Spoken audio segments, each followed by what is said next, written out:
നന്നായിട്ട് അറിയായിരുന്നു ഈ ചൂട് തൊണ്ടേക്കറി കുരുങ്ങി. അത് വിട്, ഞാൻ അർത്ഥം പറഞ്ഞുതരാം. നീ നേടിയത് വല്ലതും നീ കൊണ്ടുവന്നതാണോ? ഇന്നലെ വേറെ കയ്യിൽ, ഇന്ന് നമ്മുടെ കയ്യിൽ, നാളെ മറ്റൊരുത്തിന്റെ. എടാ, അർത്ഥം മനസ്സിലായല്ലോ. എടാ, എന്നോടൊപ്പം നിന്നാൽ 10 ദിവസം കൊണ്ട് 10 കോടി ഉണ്ടാക്കി തരാൻ ഞാൻ നിനക്ക്. കാശല്ലേ എനിക്കെങ്കിലും വേണ്ട. എന്നാ റിസർവ് ബാങ്കിൽ നിന്ന് കുറച്ച് നോട്ടടിച്ച് തരാടേ.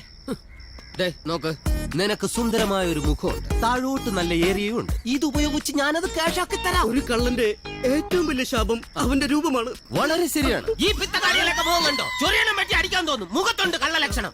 പക്ഷെ നിന്റെ അങ്ങനെയല്ല, സുന്ദരമായ മുഖമല്ലേ. നീ ഒന്നുകൂടി സ്റ്റൈലിഷ് ആയാൽ കള്ളന്മാരുടെ കിങ്ങാവാം. എടാ, നിന്നെ ആരെങ്കിലും കള്ളനെന്ന് വിളിച്ചാൽ വിളിക്കുന്നവനെ ജനം തല്ലിക്കൊല്ലും. വലിയ ഏട്ടനോ നശിച്ചു, മറ്റുള്ളവരെ കൂടി വെറുതെ എന്തിനാ നശിപ്പിക്കുന്നത്? എടാ മണ്ട, ഈ നാട്ടിലെ സത്യസന്ധന്മാരാ കണ്ണീരും കടമൊക്കെ ആയിട്ട് നശിച്ചു പോകുന്നത്. നീ ഒന്നുകൊണ്ടും പേടിക്കണ്ട, നമ്മളെ സംരക്ഷിക്കാൻ ദത്തൻ സാറുണ്ടാ. നോക്ക്, പെട്ടെന്ന് ഓൺ ചെയ്യും.